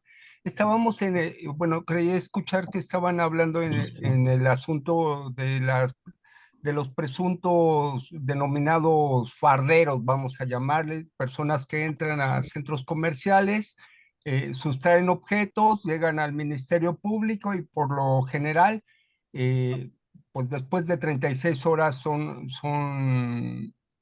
vamos, salen del mismo sin delito alguno. Entonces, en algún momento tuve algún maestro de derecho penal que yo me atreví en ese tiempo a decir que era lo que le denominan la puerta giratoria. Así como van entrando al Ministerio Público, van saliendo. Y alguno de ellos, ese maestro en particular me decía, a ver, ¿quién realiza el acto de investigación cuando es detenido la persona considerada o llamada fardera? Decía, bueno, por lo general, pues sale el policía, la persona de seguridad que está en el centro comercial y le dice, a ver, saca todas las pertenencias, la graban y es cuando lo ponen a disposición de la policía y llega al Ministerio Público. Y me decía, ¿y qué autoridad tiene esa persona que está realizando ese acto de investigación? Dices, ¿tú sabías que el personal de la tienda no está autorizado para realizar dicho acto de investigación? Luego entonces, por eso es que estas personas son, son soltadas, vamos a llamarle en término coloquial. Entonces yo nada más quisiera saber si es que efectivamente así pudiera ocurrir o yo como particular o cualquier persona puede realizar dicho acto de investigación. Es cuanto, gracias. El derecho se basa en la lógica, ¿sí? No hay, es más, tanto en la lógica como en la progresividad que maneja el primero de nuestra Constitución. Si una persona se está escondiendo cosas, así sea que salga de una casa, así salga que salga de un parque, de donde sea, pues lógico es que le vamos a decir, pues es que tú llevas las cosas y el hecho de grabarlo, pues un hecho, podemos decirlo bajo la perspectiva del derecho como un acto de investigación tal vez, pero no deja de ser un acto natural. un acto natural para que al menos podamos corroborar que esa persona tiene o no el objeto. Si nosotros lo vemos desde una perspectiva en ese sentido, que no debe de ser un acotamiento, porque la persona que te lo dice realiza un acotamiento, no hace una interpretación realmente de lo que significa esto, puesto que todos lo haríamos, ¿o no? Y entonces no somos autoridades, pero al menos nosotros pues estamos tratando de verificar si verdaderamente se llevó a cabo un ilícito, una responsabilidad de cualquier persona. No podría existir algo que diga, no, pues es que no. Ahora díganme, ¿en qué parte dice eso que esté prohibido? El derecho dice lo que no está prohibido está permitido por los principios generales del derecho, y entonces dices, no es así. Sí se puede llevar a cabo, desde luego, ¿sí? Que esto, al final de cuentas, nosotros podamos utilizarlo como un dato, un medio de prueba es distinto. El artículo 360 del Código Nacional de Procedimientos Penales señala que toda aquella persona que tenga conocimiento del hecho delictivo está obligado a declarar, ¿sí? Estas personas que trabajan, al menos en estos centros comerciales, pues dentro de su función es precisamente evitar que se lleven las cosas. Imagínate que le digan, no sabe qué, pues mire, yo no soy autoridad, yo no puedo hacerlo, váyase usted, y pues dices, no, eso no es lógico. Inclusive el artículo 132 del Código Nacional de Procedimientos Penales en su fracción primera señala que las policías pueden llevar a cabo también la recepción de esta denuncia y hacer inclusive actos que posteriormente le pueden dar conocimiento al Ministerio Público. Lean el 132 en su fracción primera si son tan.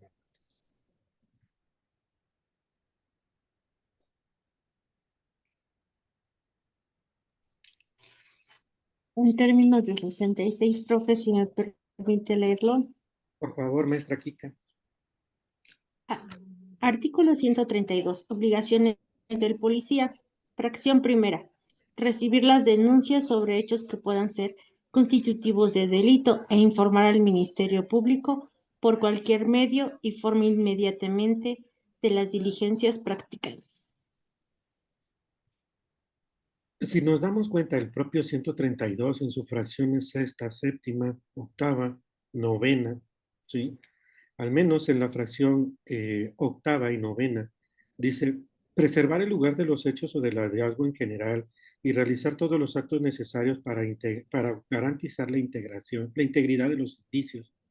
En su caso, deberá de dar aviso a la policía con capacidades para procesar la escena del hecho y al Ministerio Público conforme a las disposiciones previstas en este código y en la legislación aplicable.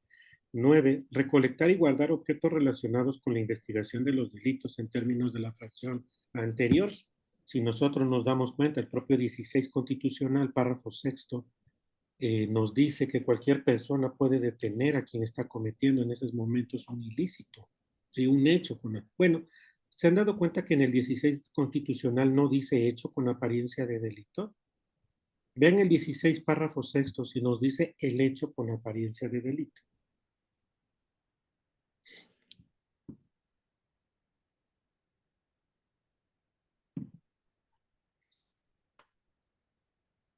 En términos del 66, maestro.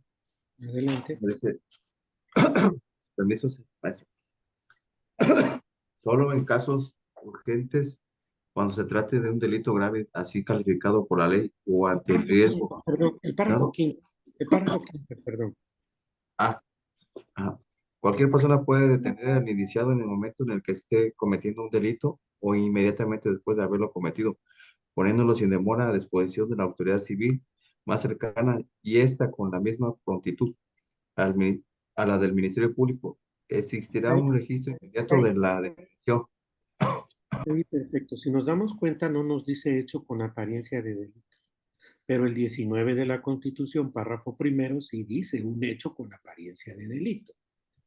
Entonces, cualquier persona puede detener a otra y al momento de detenerlo, pues luego, desde luego que pueden decir, oiga, ¿qué es lo que usted lleva ahí? Y sobre todo, grabarlo, ¿sí? Muchas personas dicen, no me puede usted grabar, no me puede usted grabar, y que la chingada. ¿Podemos o no podemos grabar a la gente? Sí. Desde luego, hay una confusión que existe porque en materia civil hay una particularidad que señala que pues para efectos de afectaciones personales, tú podrías a una persona decirle para evitar un descrédito, un deshonor o cosas parecidas que no puedes o que tiene cierta limitante por cuanto a la personalidad. Pero en realidad aquí no estamos haciendo eso, estamos llevándolo a cabo porque está en función de un ilícito. Y esto se vincula al artículo 6º y 7º de nuestra propia Constitución. Tenemos el derecho precisamente de divulgar toda la información como sea. Entonces, esta pregunta, aunque sencilla, de nueva cuenta, tiene un pinche trasfondo de artículos y de fundamentos.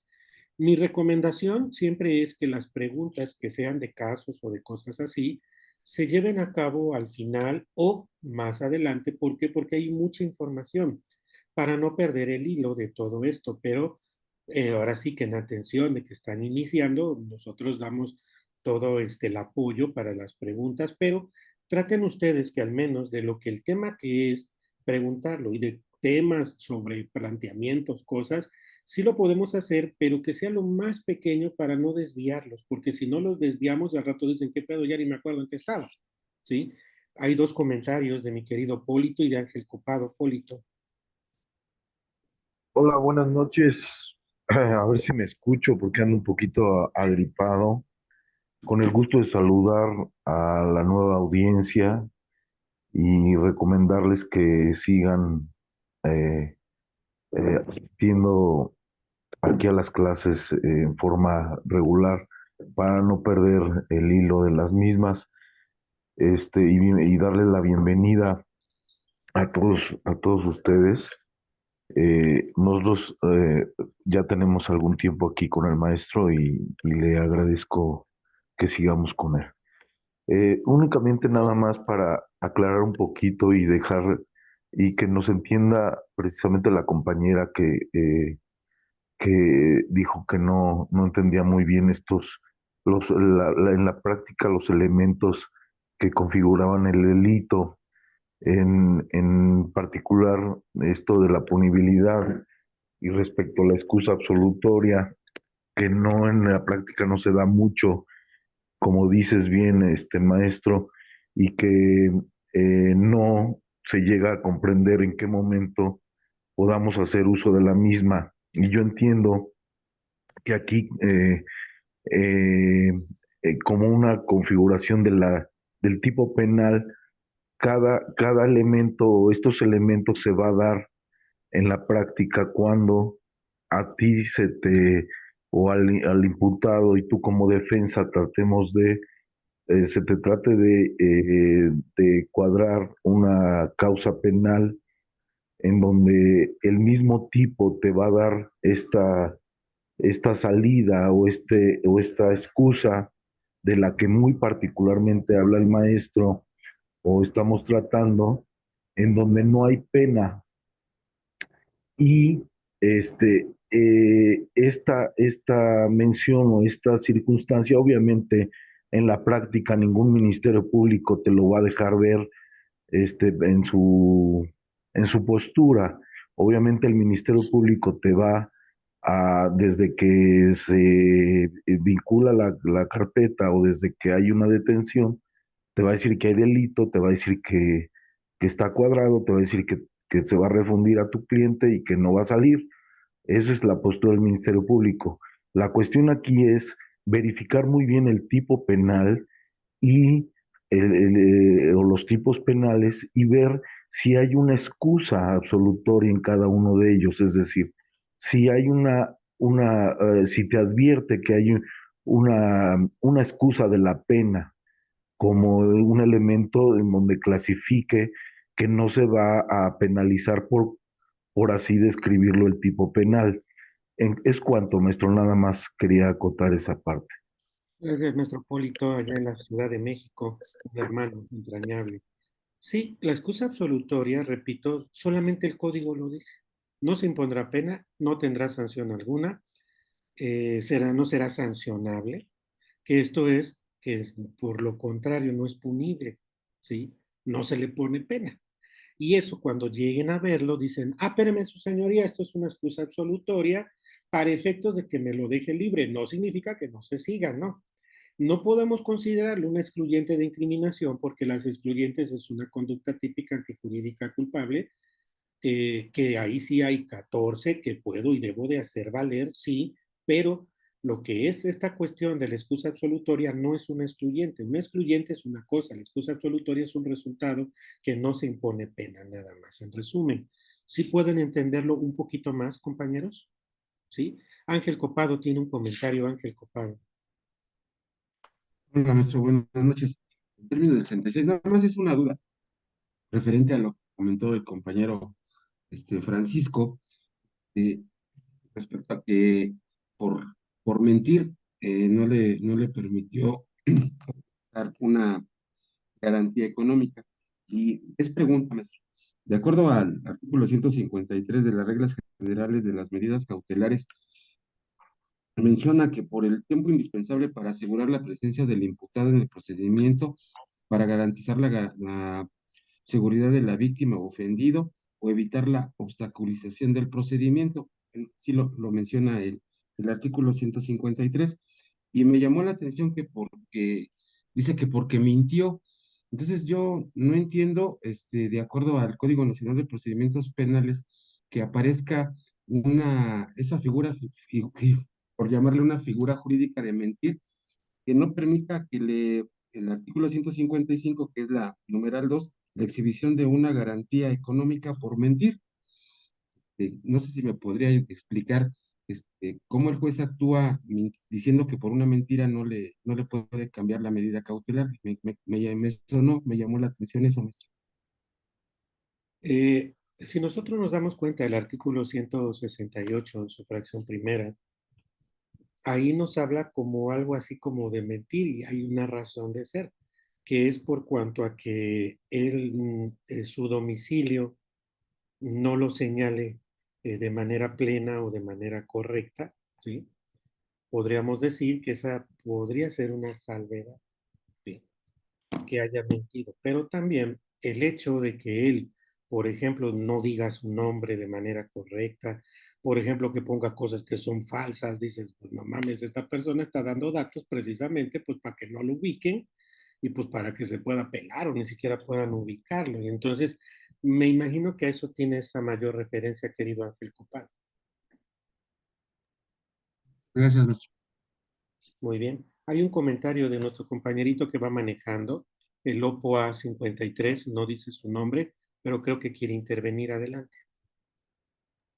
Sí, soy yo, profesor. Buenas noches a todos y muchas gracias por darme esta oportunidad, maestro. Mi Gracias. pregunta y mi duda es con referente a lo que estaba comentando el compañero de los falderos, en donde manifestaba que el Ministerio Público, después de cierto tiempo de 36, 48 horas, los deja en libertad. Mas, sin embargo, a mí me ha tocado ver que no es así, que incluso los judicializan siendo un robo simple y ya en control, pues obviamente el juez los deja en libertad. A mí me surge esta duda, profesor, porque no nada más lo suben a control cuando el delito no es judicializable, estaba yo escuchando, sino que la tienda en donde se hizo el robo, valga la circunstancia, los fotografía y los exhibe. Entonces, mi duda es, ¿esto es procedente? ¿Aquí qué se puede hacer con esta situación? Con el MP, que a mi punto de vista muy respetuoso, a lo mejor estoy yo equivocada, está haciendo pues abuso de su autoridad, porque si él sabe que no es judicializable este delito y aún así lo hace y en control no pide prisión justificada, pues no sé por qué entonces la razón de judicializar las carpetas de los falderos. Y dos, con las tiendas que hacen esto, de que les toman foto y los exhiben a manera de, no sé, pues de que ya no entren a la tienda o de que la gente vea que esa persona es faldera, es ratera, ¿no? Sería todo, maestro, y muchas gracias. Bueno, primero hay que dividir. No es que no sea judicializable, sí es judicializable. ¿Por qué? Porque es un delito de oficio. Podría existir una salvedad conforme a nuestros códigos penales de la República, en el cual, si ustedes ven en la Ciudad de México, por un determinado número de salarios o de costo, de precios, de cantidades, ¿sí? Nos puede decir que inclusive esto pues no puede ser sancionable o punible, o inclusive que pudiera llevarse algún medio alterno, que eso es lo correcto. Porque son delitos contra el patrimonio que en realidad, en términos del 187, en su fracción tercera, pues son delitos que son cometidos sin violencia contra las personas y podría celebrarse un acuerdo reparatorio, como también lo señala el 256, fracción primera.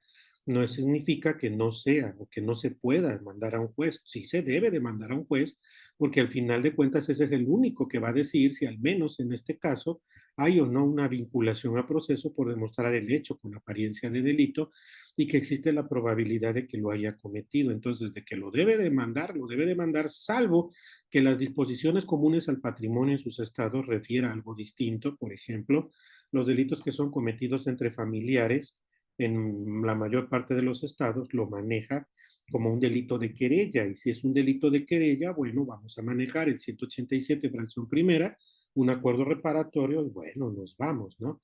Pero de que sí se puede y se debe de judicializar a huevo, eso tiene que ser a fuerza, ¿sí? El hecho de que los expongan y todo eso, ¿sí?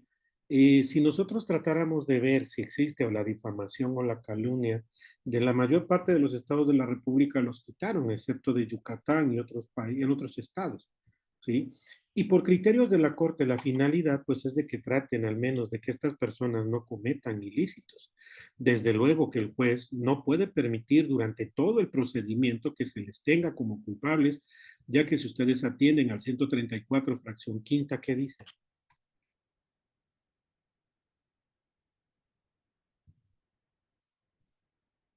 En términos de 66, maestro. Mire, hija. Abstenerse de presentar en público al imputado o acusado como culpable si no existiera condena. Entonces, no se puede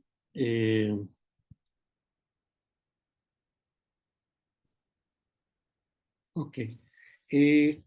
No pueden hacer aparecer al imputado como un delincuente porque estarían en contra de la presunción de inocencia, que muchas veces lo llevan a cabo, pero inclusive podría haber riesgos de que la prueba pudiera ni siquiera servir, ¿sí? De alguna manera por la cuestión de la presunción de inocencia como parte de su regla probatoria. Pero esto es una práctica pues, demasiado común, pero repito, muy distinto a que esto se utilice directamente en la investigación. El juez no puede permitir que se le presente como culpable, puesto que siempre va a gustar de una presunción de inocencia hasta el hecho de que exista una sentencia confirmada en segunda instancia en donde sea responsable, porque no puede equiparársele como culpable al ser un presunto nada más. Espero poder haberte ayudado con la respuesta, querida amiga. Vamos a escuchar a Eve, que tiene un comentario. Eve. Sí, profe, otra vez yo molestando, ya lo sé de tener hartos. Ya caí en esa vieja, ¿no? No, solamente quería que me aclararas y a ver si entendí bien la diferencia entre la excusa absolutoria y la excluyente de un delito. Por lo que yo entendí, una excusa absolutoria, hay un delito, pero no se aplica una pena por X o Y situación, las que mencionan en el artículo 405. No. Y la excluyente delito. La excusa absolutoria viene en el Código Penal en cada delito. Si un delito te dice, por ejemplo, hay algunos ilícitos, por ejemplo, que tú manejas un vehículo que, por ejemplo, cometes lesiones de fracción primera o segunda que fueran culposas, ¿sí? Nos dice no será punible, significa no se impondrá pena. Tienen que buscar las excusas absolutorias en sus códigos penales. Mientras que es una excluyente, viene en el 405 del Código Nacional y en las excluyentes de responsabilidad de sus códigos penales que viene por lo regular en 1, 2 o 3 artículos. Por ejemplo, en Veracruz en el 23, en el 24, en el 25, en el 26, en otros estados en el 16, en el 17, en el 18, Ahí viene lo que es una conducta típica antijurídica culpable y viene una descripción. Esas son excluyentes, nada más. Esas coinciden con el 405. Esas son excluyentes, hacerlas valer para que no me lo sentencien. La excusa absolutoria no. La excusa absolutoria viene en cada delito y repito, son tan poquitos que en realidad pues podría ser que nunca los puedan ver. Pero si ustedes ven su código penal, podrán ver en el estado de Oaxaca, en Chiapas o en Guerrero, dicen, este delito no será punible, en este delito no será sancionable. En una pregunta que por ahí nos hace mi querida Karen, ¿esto se debe de hacer valer desde el inicio? Sí. Inclusive, si ustedes se dan cuenta, el 117 fracción octava, en relación del 255, así como el 327 en ese orden, 117 fracción octava, en relación del 255 y en relación del 327, que significa que van a promover un no ejercicio de la acción penal, no en este caso de excusa absolutoria, no, sino en el posible caso, ¿sí? Denme un segundito, por favor.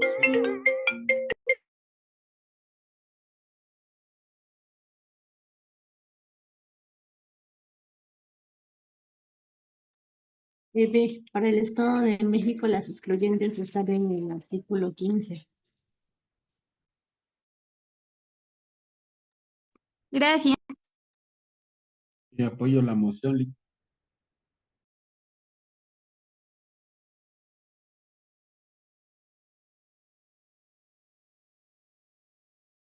Entonces relacionas el 15 del Estado con el 405 del Código Nacional. Ah, no, sí, pero lo que yo decía es que la diferencia entre uno y otro es que la excusa absolutoria hay delito, pero no hay pena, y en el excluyente del delito se elimina el elemento de un delito, ya sea la conducta, la tipicidad, la punibilidad. Es como O una... No, sigues como un justificante. A lo mejor alguien agrede a alguien, pero Compañera, una agresión legítima. pena. Podrá ser la ausencia de, esa es un excluyente, es un elemento negativo. La ausencia de la misma conducta hace que no sea calificado como delito. Se excluye la responsabilidad. Si hay delito, nada más que por una causa se le excluye su responsabilidad. Es correcto. Exactamente. Compañero.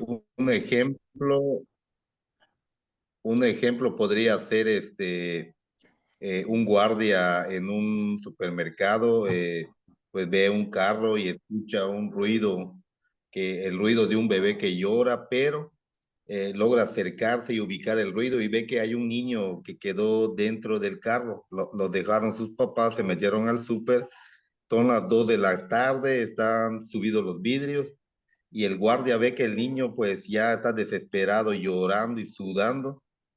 Entonces, lo que hace el guardia es romper el parabrisas del carro y sacar al niño.